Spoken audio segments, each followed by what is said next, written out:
Ani alina essimu awo abakyala bali bana nga bakulembeddwa Nalunga Daisy yabadde ayambadde atya? Yowakaati ayambadde jampa eriko Uganda ya black. yalina kaati omukyala abadde mu maaso asingamu obuvumu katono Nalunga Daisy omukyala wa Brian White era nga Nalunga Daisy ku ripooti oba gye twandiyise baaki gye bateeka ku mulambo omumokyali ye next of kin eyalabikira kati ye tuli confirmed nti mu nsonga zino mwali kubanga n'omwana agenda okufa yaliwo era ye mutuufu ye mutuufu okubuuza omwana yafaaki. Kakati abalala bakibole betulengeddemu abalala kubaddeko omukyala Joyce Joyce oyo gwolengera awo mu kaduukulu awo kadinisa Joyce ali ani? Joyce administrator w'eddwaliro lya Mabirizi mukyala Mabirizi hospital administrator waalyo kati bano abawala ababiri be bakozi wa Brian White. Mu misango egitusomeddwa mubaddemu possession of marijuana ya Brian White mubaddemu manslaughter manslaughter kwekutta mu butali bugenderevu mubaddemu negligence okugayalirira kati ekyo kigwa wa musawo mulimu conniving to commit felony okubuza obujulizi bakwatagana okubanga bafutyanka obujulizi hana obaddeyo mu kooti kati okusinziira ku misango givunaanibwa bano tekumadde mada tekuli mada naye nga manslaughter, sacrifice ate ogwo gwe guliwa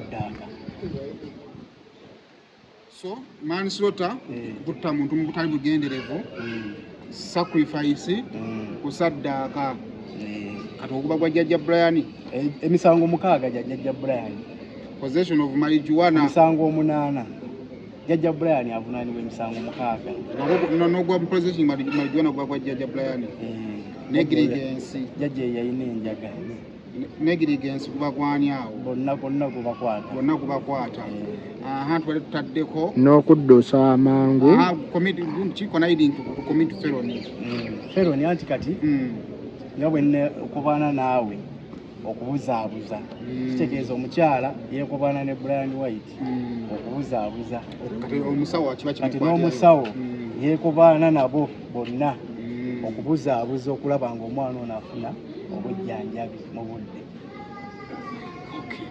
n'emisango emirala 3 egibadde mu musango. Ekisooka leero babadde bazze maaso ga mulamuzi bagenda kumagana kuzonzi 18 leero ekisingira ddala obukulu kuba nti bavudde mu custody ya poliisi ne badda mu custody ya prison tebakitegedde ku ssabo lye balina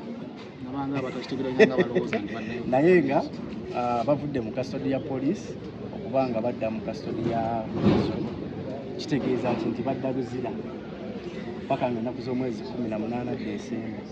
Kati engeri ebintu gye birabikamu kitegeeza nti nno ne Brian waawonera bw'abanga mulwadde gwe yamulabyeko mulwadde nagenda kulaba mulwadde nasanga mulwadde naye okusinziira ku ffe gutwala be yasooka si mulwadde kakati nze guguno gwe nalaba gwe walaba yali atya Brian White ekigere kino kyali kisibe nga kisibeeko ki byali bibiri byonna Lawrence byali bisibe wano ne wano wasibe sula yatugamba aliko empingu kituufu sula tatukanga wano wasibe saati eno nga bagisiseemu ekiraga nti wano nawo waliwo damage oyo gwe nalaba gwasooka okulaba wamulaba ddi yali afaanana atya.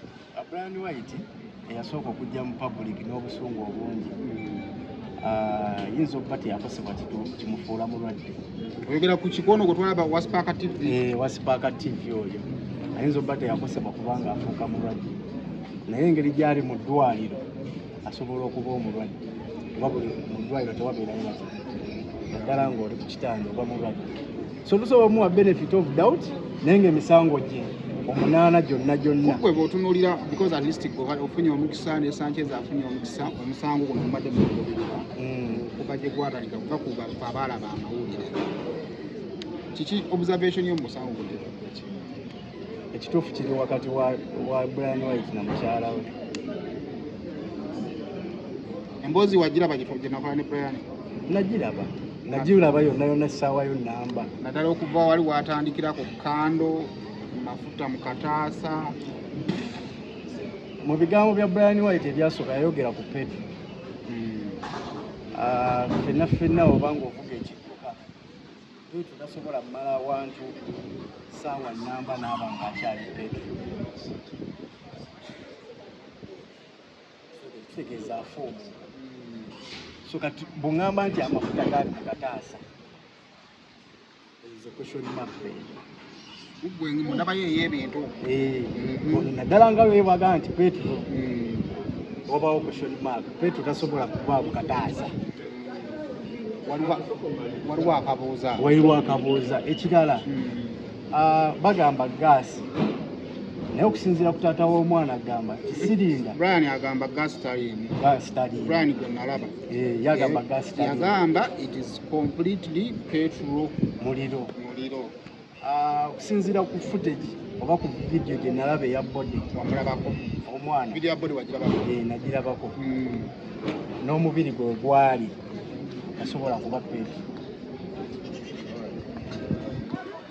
Petro katikakubuli nedda wali olabyeko ennyumba ng'eyidde mafuta esiriira okitegedde omubiri guno gwonna wonna we gutuukira okujja kitegeeza nti kitutte kibadde kirala it is either water kaddemu omubiri we gutuukira okukola ki okujja kuba kati olaba omwana oyo okusinziira bwe nalaba vidiyo ye wano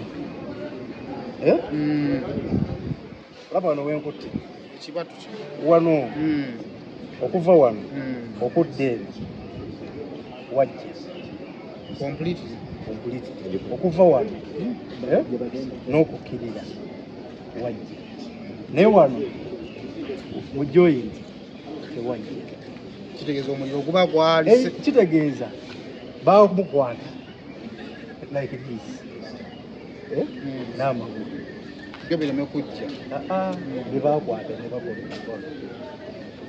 okusinziira bwe nalaba body even the face yerimu jasi yafunamu ka blues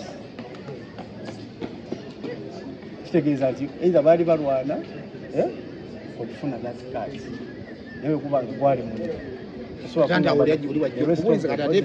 Brian ebiwundu byalina banna kye nalabako kye bandagako ekyomukigere bakindagako yagamba yasamba nayejiiramu so ekituufu nga bwe nkugambye nti omuntu gwe tusobola okuba nga tubuuza the mere fact the real question ekituufu alina kuba mukyala Brian White balina obbanga bamanya ekituufu ekyagenda mu maaso abalala bonna bamboozi ku nyuma kati omusawo nga ye baitha inatekinga time ne David okuba nga tugenda ku ddwaliro omusawo atubuulire what transpired omugenda omusawo yabagamba atya batugamba taliiwo naye okusinziira ku baana oba ku bantu abaaliwo nga baleeta omwana oyo bodi ogirabye bafunye nnyo feesi ogwo muliro oba mazzi oba asiki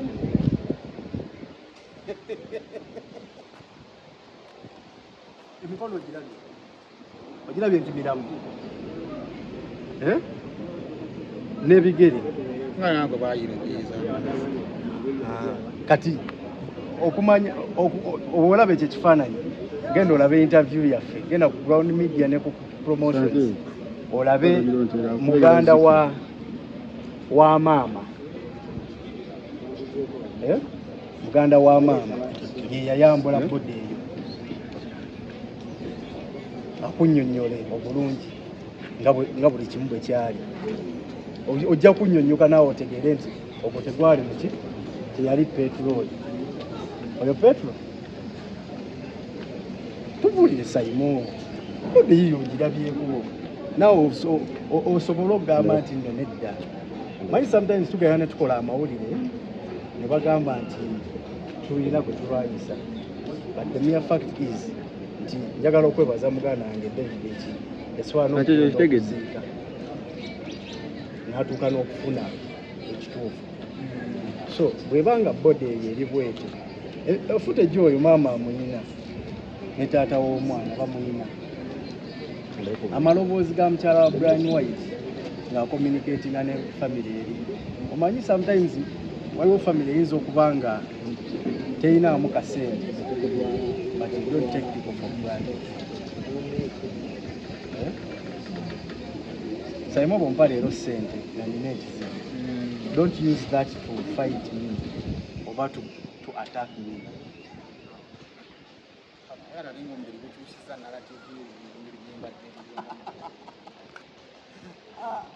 ati kyekyo kyetugamba nti bw'oba okola emboozi kati olaba ekifaananyi kyofunye ekya bodi kati naawe ofunye perspective eyiyo ekitegedde kati bodi nga bw'ogirabye eyo maama w'omwana ne taata baabakubiranga ennaku z'omwezi 27 simu yasooka yajja misana nti omwana ayibwe 27 Brian White agamba baafuna ekizibu ennaku z'omwezi 22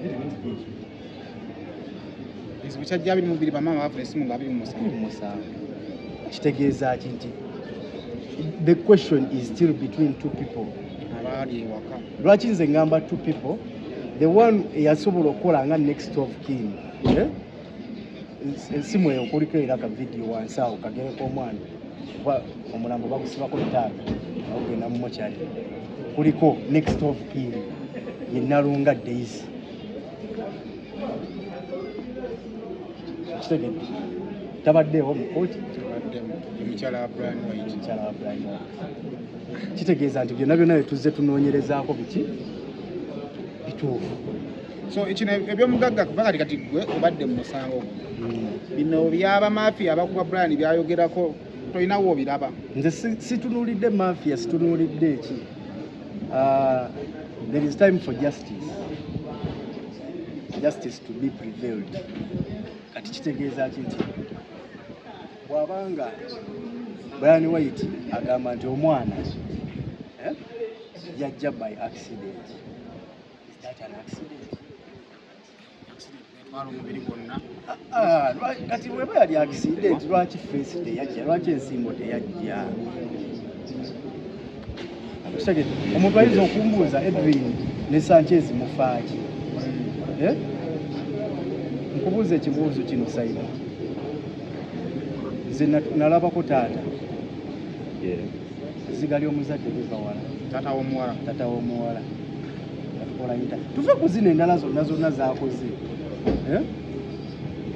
we got a chance netumeetinga ku maama at the moment naye nga buli muntu yenna yetagwa okuweebwa obwenkanyi Sura yaleese akagambo akapya kalotowummula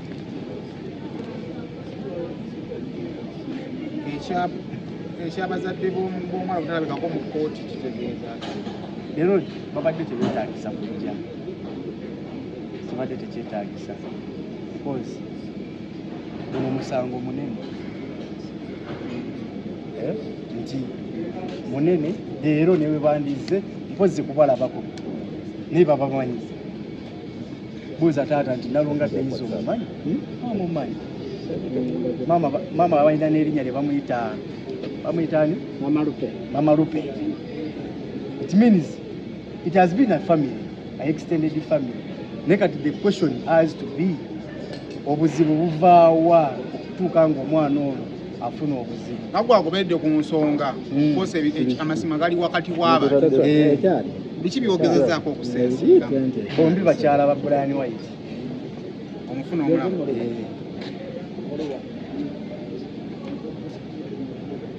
Kitegeeza Balina kukolera kiregaana ekyo. bombi bakyala Agamba be ye musajja muganda so akubeera najjoogo bwerityo kuleeta bakazi babiri mu nnyumba ye. ngenda kukujuliza era genda ku ground media oba ku promotions olabe emboozi y'omuwala eyatwala Kalo ewa Brian White mulongo babiri era naye ye Kalo babiri akirumiriza akugulira yagamba ne lwaki atuuka okuvaayo okugugwa. It was a suspect nti bamususpectinga nti alinga akitegedde agudde mu mukwano gw'abaana ababiri nti ate mukwano nnyo gwani gwa Daisy. Genda bamugoba. So walaba interview ya Brian kugwe kiki wafunamu kyenafunamu bagoberedde emboozi eno ebibuuzo wali byomaze biki byembadde nnoonya. Brian White yatuddamu kituufu ate naye wakoze interview teyazzeemu kituufu wabula ate kye yatuyamba mu byonna is to reveal nti omwana yafuna obuzibu mu bbanga eryayitawo compared ku kitubadde tukola ki tumanyi talina kibuuzo kyeyaddamu talina kyeyaddamu wabula ate ekintu kye yatuwa nti obuzibu bwate it took like a week. Because police were gamba abiri mu bbiri Brian agamba abiri mu ssatu So aba family baba reporting ira abiri mu musanvu kiri bwe kiti abiri mu bbiri omwana addusibwa mukyala mu Mabirizi hospital kusaawa 9 according to abantu abaaliwo kubanze nafunamu interaction n'abantu abaawa bweru eddwaliro tebayagala kukola ki kulabikira mu kamera ne baŋŋamba nti kusaawa 9 omukyala abajaasi babiri n'omukyala omu baleeta omugenzi ku ddwaliro ku 9 awo 9 ziyingira 10 mumufulumya bamufulumya kiro ng'amazeeyo ennaku kitegeeza awo eddwaliro limanyire olunaku lwe bamufulumya kati bana bamabirizi bayingira mu musango kati ekyo mu byonna byonna Brian White bye yatuyambyeko nti tuwa linki okumanya omwana bw'ava ewaka ewe yaddawa kyokka kye yakwogerako naye tetunnamanya obuzibu abufuna atya. The question is obuzibu okutuuka okujja okumuyiira amazzi oba okumuyiira asidi oba okumuyiira ki akifuna atya. What is the cause? That is the question. mu kukweka obujulizi oba nawe mbadde nempulira ku kyolubuto bano wegubakwatira oluwa anti kati bode mu Mabirizi waliyo ebibuuzo bingi okusinziira ebizze biyitingana bw'ogamba okubigoberera omusawo yalina okukubuulira ekituufu yarisiivinga ki kyafuluma ddi kuba yo poliisi egamba nti bamulemera nti yakyabanja ate yo poliisi eryasiterwa egamba eddwaliro terina busobozi bukola operation muliro kiringa bonaaba nti ofunye ataataata netukutwala ku mateneki eddwaliro lizaaza buzaaza zikola ku dispensary naye nga main yakuzaaliza likola nnyo ku ndwadde zino si kweri keesi nti omuntu ayidde omuliro kuba bode eyo nga bw'ogirabye kati bamu akafaananyi nga bwali awo bamutwala yenna bamuzinze musuuka according ku bantu mudwaliro nga mulamu kuba ne Brian White ekirala kyakuwa confirmation mu byonna nti yali acommunicatinga n'omwana. The question is endala lwaki omwana ayidde mumututte ku mukyala Mabirizi ate gwe Brian White osigadde after nawe n'ogenda mu ddwaliro yagambye nti baali bakyanoonya wasobola okufuna privacy ani omwana yali tayagala privacy ekyo siina ansa yaakyo naye kiriwo nti the good enough nti tuli obadde tonnamanya the image of the body gyetwogerako naye kati ogirabye body abagala ku mboozi eyo ekifaananyi ekyo baali bakirabyeko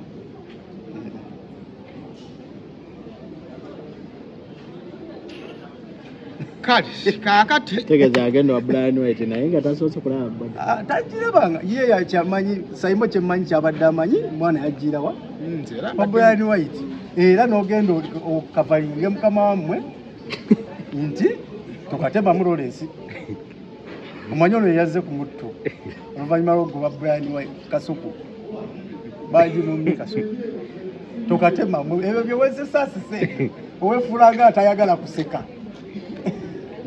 kati njagala okole PR nga naye muli mu mutima ogamba nali nkola PR nga tusabye interview eyo ne musajja wange omuntu okusalawo okuwa interview n'obutagikuwa ekyo kiri naye ife ekirungi kyaffe kye tukola nga Ground Media ne Cookie Promotions kubanga tuwa ekituufu eri abantu era ekyatutwala ku ddwaliro nga twagala omusawo boogere even before nga kuba ffenna ne poliisi yakajja emanyi nti omwana atuuka ku mabirizi after Brian White singa nabo vaayo ne boogera kituufu twalisiivinga bode oba twalisiivinga omwana nga mulamu and this happened ne tulaba nga embeera tutabuseeko ne tugagamba mukole eki mugende ekyo kyandibadde oke to the public naye kati essaawa ya leero ffenna tulina ekifaananyi kimu nti eddwaliro lyalemera omwana ng'embeera tebagisobola lwa ssente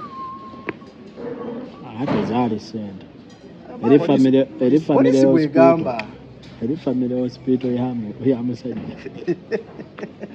mulinga abalina sayidi tezaali ssente no bagambye omanyi Brian White gy'asula ennyumba ye gyeri omanyiyo tonnatuukayo kati njagala otunuye distance okuva ewa Brian White gy'asula ne ku ddwaliro weriri otunulire distance eriwo okuva awo paka Kiruddu ojja mmanya lwaki tebaddukirawo Kiruddu Miles omamusaba interview bagamba atya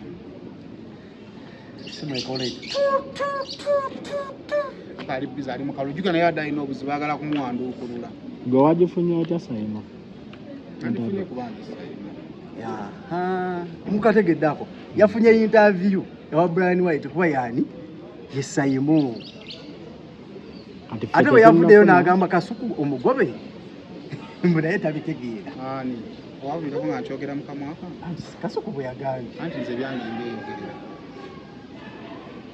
naye Kasuku lekera okuwaayiriza Simon sajja kyattu kiri hambo mukiwaayiriza kikola mulimu tukola kantu naye nze kankubulira befo yabagamba muva mu ntebe ekituufu kiri nti twetaaga tukyuse mu muzannyo gwaffe ogw'akantu mu ngeri akantu kano gye karipootingiddwamu obuzibu obusanze obuzibu bwange mbusanze wamu fine twetaaga views twetaaga ki naye tujjukire n'omulimu gwaffe kimanyi kati omuntu asasulira akantu n'akagamba tokagaba waliwo yasasulira akantu kano naye muganda waffe si mu bubi tukwagala nnyo tuyambe famire efuna obwenkanya buli munamawulire yenna gy'oli ng'obadde okola ku musawo gwe tulabe ng'omwana kalo tawummula awummule mirembe ng'afunye obwenkanya kale ndowooza inside mugifunye waki njagadde okukola emboozi eno n'omukulu ono omu ku bamawulire abadde mu mboozi eno kuba gyetandika okosi ffe twagijjamukaawo kubanga yali egenze into public mbadde producer bannaye wemboozi eno naye mugambe ekize mbadde mu kamera abadde mu kamera mbadde mumulaba obadde obintu obikola ki ndaba abadde mu kamera Sanchez so kibadde kikola ki kyeta naye nga ekituufu kiri nti ffenna Simon wadde Brian White mukwano gwammwe oba mukwano gwani naye mu musango era mu musango gwonna omutuufu naawe ekyalo ekikusabisa sayidi ya Brian White funa bwenkanya kati nze nenfuna sayidi ya Brian White kati nkuwaddere sayidi ya maama kati ne maama ne taata akwana wangambe taata waliwo yamuwamba naye ng'ekituufu kiri nti akantu kafuuza akantu siye bawambako taata taata bambi naye nga wetwogerera essaawa eno bambi taata ali mu kubanga amaliriza nenjala ennumidde eno taata ali mu kubanga amaliriza bijja byani amaliriza bijja bya muwala we. Naye akantu wemukubira akyakabawa. Taata akomawo. Akantu atuwa. Taata akomawo. Era tugenda kukola. So bannayuganda mubeereeko ku mikutu egyo. Kale kakati musigale kufuna obwenkanya. Ekiri confirmed nga tumaliriza omugagga Bbuula kooti emulinze. Alina emisango 8. Ekyamulemesezza tasobola kuyimirira. Ekizibu kyakyali mulwadde azipawe nasemba mukola ki? Naye bondi yagirako mu kagaali. Andi alina ebiwundu. Bondi yali abaddeko n'ebiwundu ng'alina ku miggo n'ajja mu kkooti. Papa Kiwaali ali mu underwatch ya poliisi. Ave waali bamutwale ebbombo tulabe oba tajje mu kkooti. Osindika kisankyezi. Nedda ffe kye twagala. Ekirungi agenda bbaala interview eno engeri gy'agoberera ennyo owuwe. Uncle Bwola tusaba taata otubuulire ekituufu otuwe nga ffe abagoberedde ku nsonga zo. N'ekituufu yakyogera. Tannakyogera. Kale ekituufu kiri ki? Tubuulire. Naye kankusindike nga weda wonsindike. Nedda kiri bwe kiti. Nawe beda nga wonsindike ku Ground TV. Naye kankusindike ku Seymour Fish. Nze nkumenyedde ziri zibadde reference ofune extra. Naye kati gwe engeri gy'ogamba ekituufu yakyogera. Ekituufu kye yayogera. Andi bwe mba nga nsuubira nti alina ekituufu. Kyampa kye ndowooza nti ekituufu. Eki nga tumaliriza tugambe nti kale yagamba kando akataasa kalimu amafuta. Kando n'amafuta ekifaananyi okirabye eyo kando tugireete. Kando ku mwendo gw'omusana. Ekifaananyi soke tumalize. No, eyo video by the way ne kuzanyira bode eyo nga bagikyusa. Kuba omwana yajja this and the back. Ate omufaliso kwe yali tegwajja. Nesuuka n'engoye zaali. Bwegabanga amafuta engoye ze yalimu. Bagamba teri ku mufaliso. Yali ku sementi. Bula tugamba yali yebase wansi kakeeka. Kakeeka kajja. Omuwala yali bwereere engoye tezaamugirako. No, nga bw'olabye bode ekifaananyi okirabye Simon. Nga njagala nga tumaliriza. Owe abantu baneeno abatugoberera ku mikutu egy'enjawulo. Kati abaana ku ground banda banga omusiri. Kugo bakulaba nga omutegeera. Banaze nga interview naye kati ewono. Simon kyenjagala omanyi ebintu bino byanjawulo. Njagala nga gwe ku kyolabye. Ku bode ne ku misango gye basomye. Ekisooka ne Brian White ku byagamba. Ekisooka kyendabye. Mafuta. Wakulira. Don't incite. Kyendabyeko ekisooka DPP agenda okufulumya charge ng'amaze okunoonyeza ku misango. Kiyinza okuba waliwo ekisukka omugagga kyeyakola kyeyatuwa njagala kulowoozaako ekyo. Naye era nontantiyo nga obujulizi obwo buzze nyinza obutakonfaminga nti bituufu oba bikyamu oba okitegeera. Naye ekyamazima tabuliki naye ekyamazima oba okitegeera bulungi sisobola kulumika sayidi ya mugagga. Sisobola kulumika sayidi ya Brian White. Sisobola kutuulira oba wona agamba omugagga ojja buzaabuza abantu. Kati andi naawe bakatera nawe buli bwokola ewe otandika okuwulikika nga ali pasono. Si pasono ku musango.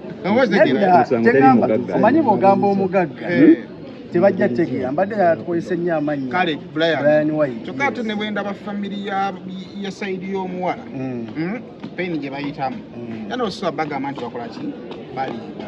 Kati ng'owamawulire omutuufu n'enzira ku kyaka ki era ku kya wakati we sikola ki wotava naye nga katusigale ku kigambo kya kooti kyenaatuwa kyetujja okugenda nakyo naye nga karo sawa ajja kitegeera mpola ndaba ayogera nnyo yeetaaga omukko akubidde ne kano kasayini kanene akoledde peace kubanga ekitono nnyo ku bode eyo geri gyefaananamu yeetaaga emyezi n'ebintu okukkakkana. Owai towenyenya nnyo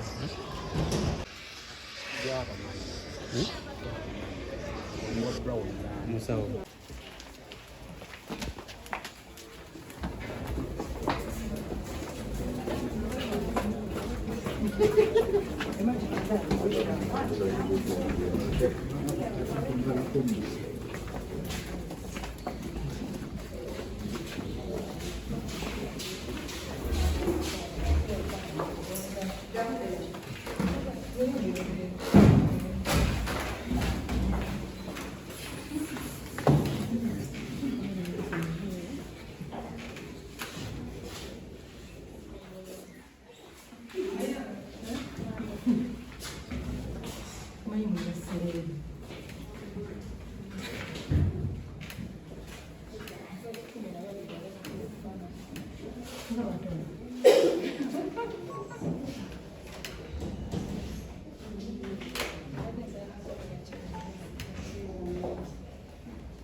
Valeria Joyce.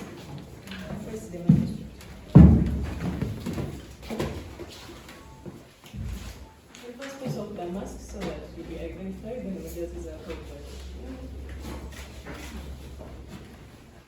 Yes, the other side, the other side.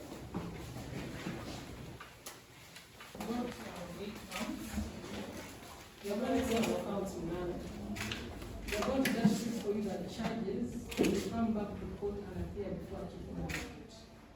Whenever similar charges, we have one of them out, the date again of our way, Okubanga more facing as a Chief Magistrate, at one after the same class. Okay.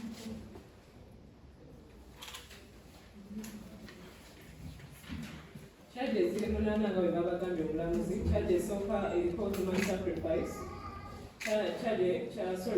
eyokubiri eriko manslaughter, eyokusatu specific racial negligence, eyokuna being in possession of marijuana, n'eyokutaano conspiracy to commit a felony. So as you have the charges, you come back on the 18th of November, December 2025. You appear before Chief Magistrate.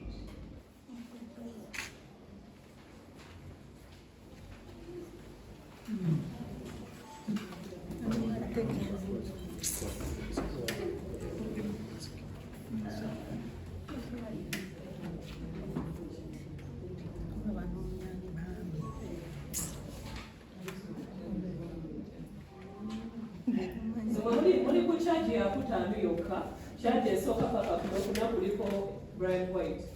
Mwabana muli ku charge esembayo eya conspiracy to commit a felony and others. Oh, actually, Munina Safi.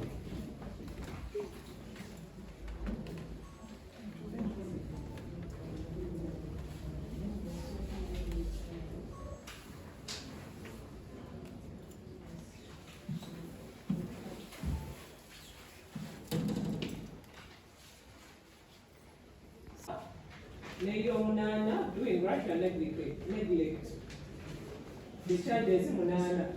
Ng'omulamuzi w'abannyonnyodde mujja kudda amaaso ga Chief Magistrate ng'ennaku z'omwezi 18 omwezi ogwa December.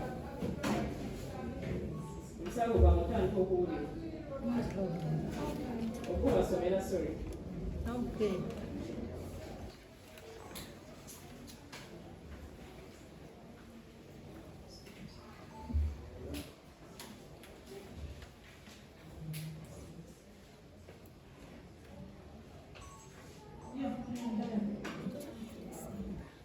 Date mujikutte? 28 December.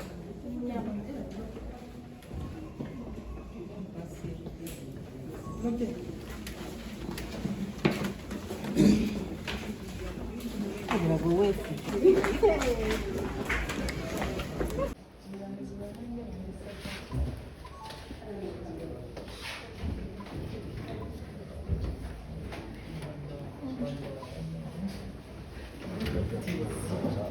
Okay, enough. You can